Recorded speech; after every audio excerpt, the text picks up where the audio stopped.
नमस्कार दोस्तों, आपका भक्ति कीर्ति में स्वागत है। हनुमान जी को पंचमुखी क्यों कहा जाता है? लंका में महाबलशाली मेघनाद के साथ बड़ा ही भीषण युद्ध चला। मेघनाद मारा गया। रावण जो अब तक मद में चूर था, राम सेना खास तौर पर लक्ष्मण का पराक्रम सुनकर थोड़ा तनाव में आया। रावण को कुछ दुखी देखकर रावण की माँ कैकसी ने उसके पाताल में बसे दो भाइयों ऐरावण और महिरावण की याद दिलाई। रावण को याद आया कि यह दोनों तो उसके बचपन के मित्र रहे हैं। लंका का राजा बनने के बाद उनकी सुध ही नहीं रही थी।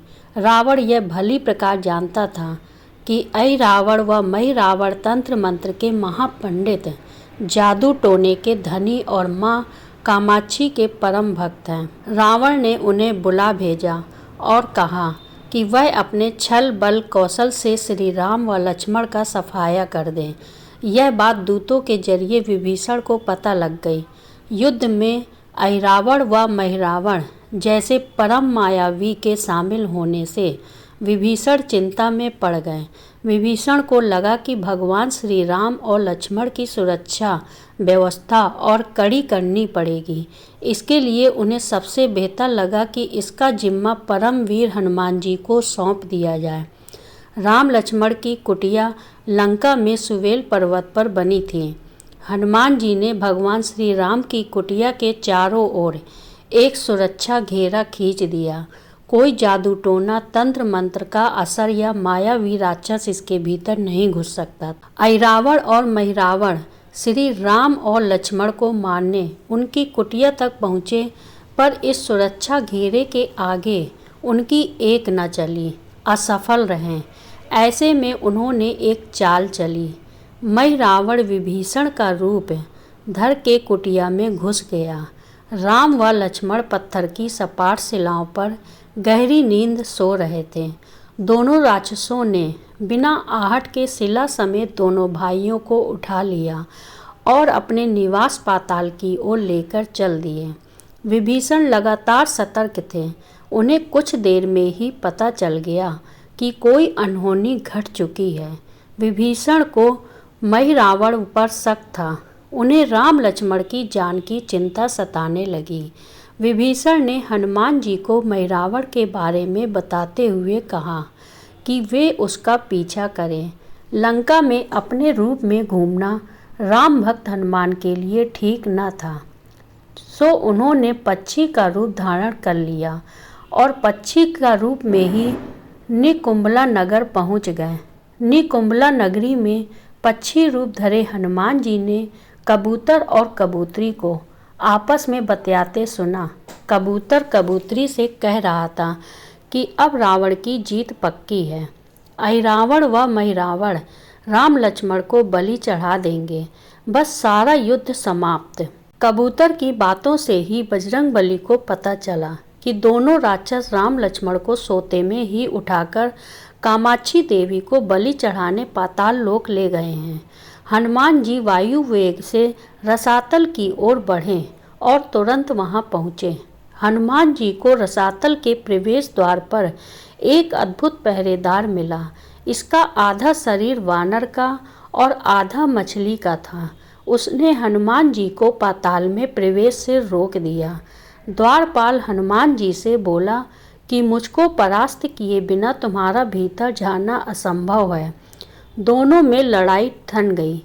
हनुमान जी की आशा के विपरीत यह बड़ा ही बलशाली और कुशल योद्धा निकला। दोनों ही बड़े बलशाली थे। दोनों में बहुत भयंकर युद्ध हुआ, परंतु वह बजरंगबली के आगे न टिक सका। आखिरकार हनुमान जी ने उसे हरा तो दिया, पर उस द्वारपाल की प्रशंसा करने से नहीं रह सके। हनुमान जी ने उस वीर से पूछा कि हे वीर, तुम अपना परिचय दो। तुम्हारा स्वरूप भी कुछ ऐसा है कि उससे कौतूहल हो रहा है। उस वीर ने उत्तर दिया, मैं हनुमान का पुत्र हूँ और एक मछली से पैदा हुआ हूँ। मेरा नाम है मकरध्वज। हनुमान जी ने यह सुना तो आश्चर्य में पड़ गए। वह वीर की बात सुनने लगे। मकरध्वज ने कहा, लंका दहन के बाद हनुमान जी समुद्र में अपनी अग्नि शांत करने पहुँचे। उनके शरीर से पसीने के रूप में तेज गिरा। उस समय मेरी माँ ने आहार के लिए मुख खोला था।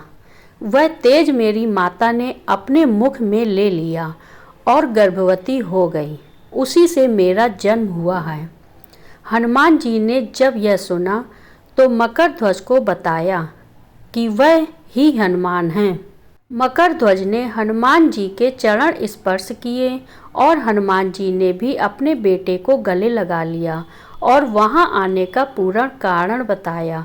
उन्होंने अपने पुत्र से कहा कि अपने पिता के स्वामी की रक्षा में सहायता करो।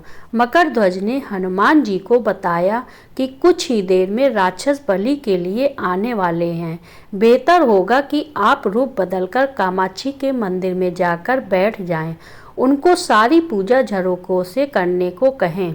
हनुमान जी ने पहले तो मधुमक्खी का वेश धरा और माँ कामाक्षी के मंदिर में घुस गए। हनुमान जी ने माँ कामाक्षी को नमस्कार कर सफलता कामना की और फिर पूछा, हे माँ, क्या आप वास्तव में श्री राम जी और लक्ष्मण जी की बलि चाहती हैं? हनुमान जी के इस प्रश्न पर माँ कामाक्षी ने उत्तर दिया कि नहीं, मैं तो दुष्ट मई रावण व मई रावण की बलि चाहती हूँ। यह दोनों मेरे भक्त तो हैं, पर अधर्मी और अत्याचारी भी हैं।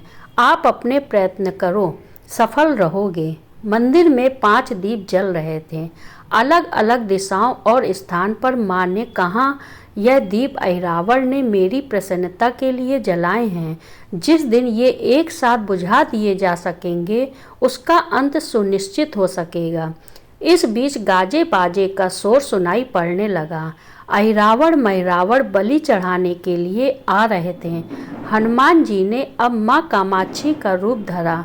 जब अहिरावण और महिरावण मंदिर में प्रवेश करने ही वाले थे कि हनुमान जी का महिला स्वर गूंजा। हनुमान जी बोले, मैं कामाक्षी देवी हूँ और आज मेरी पूजा झरोखों से करो। झरोखे से पूजा आरंभ हुई। ढेर सारा चढ़ावा माँ कामाक्षी को झरोखे से चढ़ाया जाने लगा। अंत में बंधक बलि के रूप में राम लक्ष्मण को भी उसी से डाला गया। दोनों बंधन में बेहोश थे। हनुमान जी ने तुरंत उन्हें बंधन मुक्त किया। अब पाताल लोक से निकलने की बारी थी, पर उससे पहले माँ कामाक्षी के सामने अहिरावण महिरावण की बलि देकर उनकी इच्छा पूरी करना और दोनों राक्षसों को उनके लिए किए की सजा देना शेष था। अब हनुमान जी ने मकर ध्वज को कहा कि वह अचेत अवस्था में लेटे हुए भगवान राम और लक्ष्मण का खास ख्याल रखें और उसके साथ मिलकर दोनों राक्षसों के खिलाफ युद्ध छेड़ दिया। पर यह युद्ध आसान न था। अहिरावण और महिरावण बड़ी मुश्किल से मरते तो फिर 5-5 के रूप में जिंदा हो जाते। इस विकट स्थिति में मकर ध्वज ने बताया कि अहिरावण की एक पत्नी नाग कन्या है। अहिरावण उसे हर लाया है। वह उसे पसंद नहीं करती, पर मन मार के उसके साथ है। वह अहिरावण के राज जानती होगी। उससे उसकी मौत का उपाय पूछा जाए। आप उसके पास जाएं और सहायता मांगे। मकर ध्वज ने राक्षसों को युद्ध में उलझाए रखा और उधर हनुमान अहिरावण की पत्नी के पास पहुँचे। नाग कन्या से उन्होंने कहा कि यदि तुम अहिरावण के मृत्यु का भेद बता दो तो हम उसे मारकर तुम्हें उसके चंगुल से मुक्ति दिला देंगे। अहिरावण की पत्नी ने कहा, मेरा नाम चित्रसेना है। मैं भगवान विष्णु की भक्त हूँ। मेरे रूप पर अहिरावण मर मिटा और मेरा अपहरण कर यहाँ कैद किए हुए है, पर मैं उसे नहीं चाहती। लेकिन मैं अहिरावण का भेद तभी बताऊंगी जब मेरी इच्छा पूरी की जाएगी। हनुमान जी ने अहिरावण की पत्नी नाग कन्या चित्रसेना से पूछा कि आप अहिरावण की मृत्यु का रहस्य बताने के बदले में क्या चाहती हैं? आप मुझसे अपनी शर्त बताएं, मैं उसे जरूर मानूंगा। चित्रसेना ने कहा, दुर्भाग्य से अहिरावण जैसा असुर मुझे हर लाया। इससे मेरा जीवन खराब हो गया। मैं अपने दुर्भाग्य को सौभाग्य में बदलना चाहती हूँ। आप अगर मेरा विवाह श्री राम से कराने का वचन दें तो मैं ऐरावत के वध का रहस्य बताऊंगी। हनुमान जी सोच में पड़ गए।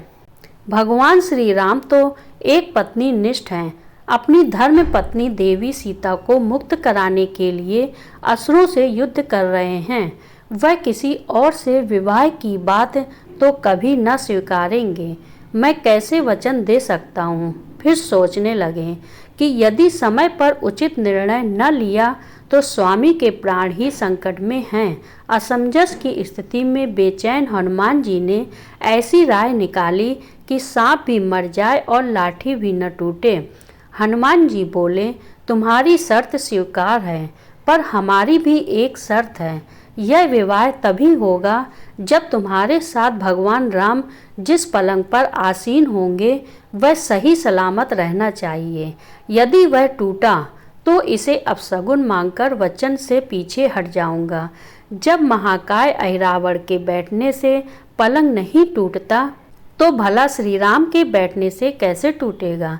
यह सोचकर चित्रसेना तैयार हो गई। उसने ऐरावत समेत सभी राक्षसों के अंत का सारा भेद बता दिया। चित्रसेना ने कहा, दोनों राक्षसों के बचपन की बात है। इन दोनों के कुछ शरारती राक्षस मित्रों ने कहीं से एक भ्रामरी को पकड़ लिया। मनोरंजन के लिए वे उसे भ्रामरी को बार बार कांटों से छेड़ रहे थे।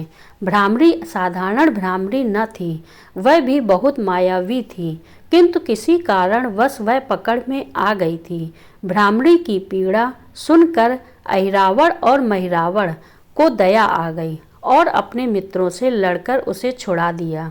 मायावी भ्रामरी का पति भी अपनी पत्नी की पीड़ा सुनकर आया था। अपनी पत्नी की मुक्ति से प्रसन्न होकर उस भंवरे ने वचन दिया था कि तुम्हारे उपकार का बदला हम सभी भ्रमर जाति मिलकर चुकाएंगे। ये भंवरे अधिकतर उसके शयन कक्ष के पास रहते हैं। ये सब बड़ी भारी संख्या में हैं। दोनों राक्षसों को जब भी मारने का प्रयास हुआ है और ये मरने को हो जाते हैं, तब भ्रमर उनके मुख में एक बूंद अमृत का डाल देते हैं। उस अमृत के कारण ये दोनों राक्षस मरकर भी जिंदा हो जाते हैं। इनके कई कई रूप उसी अमृत के कारण हैं। इन्हें जितनी बार फिर से जीवन दिया गया, उनके उतने नए रूप बन गए। इसलिए आपको पहले इन भंवरों को मारना होगा। हनुमान जी रहस्य जानकर लौटे। मकरध्वज ने ऐरावत को युद्ध में उलझा रखा था, तो हनुमान जी ने भंवरों का खात्मा शुरू किया। वे आखिर हनुमान जी के सामने कहाँ तक टिकते। जब सारे भ्रमर खत्म हो गए और केवल एक बचा, तो वह हनुमान जी के चरणों में लौट गया। उसने हनुमान जी से प्राण रक्षा की याचना की। हनुमान जी पसीज गए। उन्होंने उसे क्षमा करते हुए एक काम सौंपा। हनुमान जी बोले, मैं तुम्हें प्राण दान देता हूँ, पर इस शर्त पर कि तुम यहाँ से तुरंत चले जाओगे और ऐरावत की पत्नी के पलंग की पार्टी में घुसकर जल्दी से जल्दी उसे पूरी तरह खोखला बना दोगे। भंवरा तत्काल चित्रसेना के पलंग की पार्टी में घुसने के लिए प्रस्थान कर गया। इधर ऐरावत और महिरावण को अपने चमत्कार के लुप्त होने से बहुत अचरज हुआ, पर उन्होंने मायावी युद्ध जारी रखा। भ्रमरों को हनुमान जी ने समाप्त कर दिया। फिर भी हनुमान जी और मकरध्वज के हाथों ऐरावत और महिरावण का अंत नहीं हो पा रहा था। यह देखकर हनुमान जी कुछ चिंतित हुए। फिर उन्हें कामाक्षी देवी का वचन याद आया। देवी ने बताया था कि ऐरावत की सिद्धि है कि जब पांचों दीपकों एक साथ बुझेंगे तभी वे नए नए रूप धारण करने में असमर्थ होंगे और उनका वध हो सकेगा।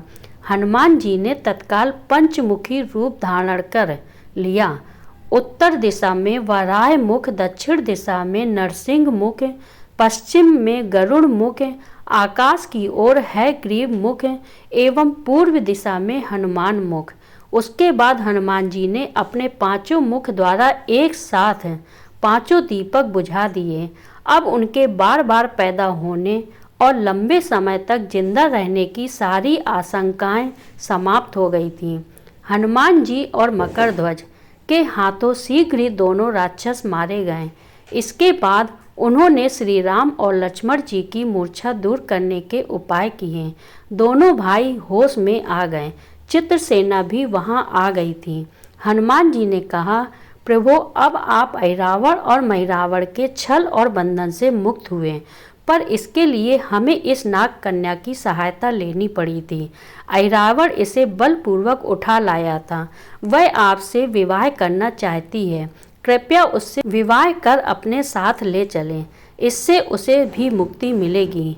श्री राम हनुमान जी की बात सुनकर चकराए।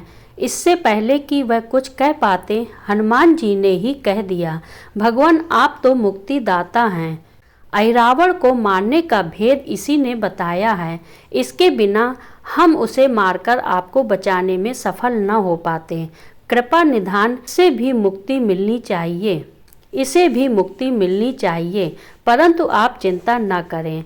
हम सबका जीवन बचाने वाले के प्रति बस इतना कीजिए कि आप बस इस पलंग पर बैठिए, बाकी का काम मैं संपन्न करवाता हूँ। हनुमान जी इतनी तेजी से सारे कार्य करते जा रहे थे कि इससे श्री राम जी और लक्ष्मण जी दोनों चिंता में पड़ गए। वह कोई कदम उठाते कि तब तक हनुमान जी ने भगवान राम की बाहें पकड़ ली। हनुमान जी ने भावा वेश में प्रभु श्री राम की बाहें पकड़कर चित्रसेना के उस सजे धजे विशाल पलंग पर बिठा दिया। श्री राम कुछ समझ पाते कि तभी पलंग की खोखली पाटी चरमराकर टूट गई। पलंग धराशायी हो गया। चित्रसेना भी जमीन पर आ गिरी। हनुमान जी हंस पड़े और फिर चित्रसेना से बोले, अब तुम्हारी शर्त तो पूरी हुई नहीं, इसलिए यह विवाह नहीं हो सकता। तुम मुक्त हो और हम तुम्हें तुम्हारे लोग भेजने का प्रबंध करते हैं। चित्रसेना समझ गई कि उसके साथ छल हुआ है। उसने कहा कि उसके साथ छल हुआ है। मर्यादा पुरुषोत्तम के सेवक उनके सामने किसी के साथ छल करें, यह तो बहुत अनुचित है। मैं हनुमान को श्राप दूंगी। चित्रसेना हनुमान जी को श्राप देने ही जा रही थी कि श्री राम का सम्मोहन भंग हुआ। वह इस पूरे नाटक को समझ गए। उन्होंने चित्रसेना को समझाया, मैंने एक पत्नी धर्म से बंधे होने का संकल्प लिया है, इसलिए हनुमान जी को यह करना पड़ा। उन्हें क्षमा कर दो। कुद्र चित्रसेना तो उनसे विवाह की जिद पकड़े बैठी थी। श्री राम ने कहा, मैं जब द्वापर में श्री कृष्ण अवतार लूँगा तब तुम्हें सत्यभामा के रूप में अपनी पटरानी बनाऊंगा। इससे वह मान गई। हनुमान जी ने चित्रसेना को उसके पिता के पास पहुंचा दिया। चित्रसेना को प्रभु ने अगले जन्म में पत्नी बनाने का वरदान दिया था। भगवान विष्णु की पत्नी बनने की चाह में उसने स्वयं को अग्नि में भस्म कर दिया। श्री राम और लक्ष्मण मकरध्वज और हनुमान जी सहित वापस लंका में सुवेल पर्वत पर लौट आए। जय पंचमुखी हनुमान। चैनल को लाइक करें, सब्सक्राइब करें और दोस्तों के साथ शेयर करें।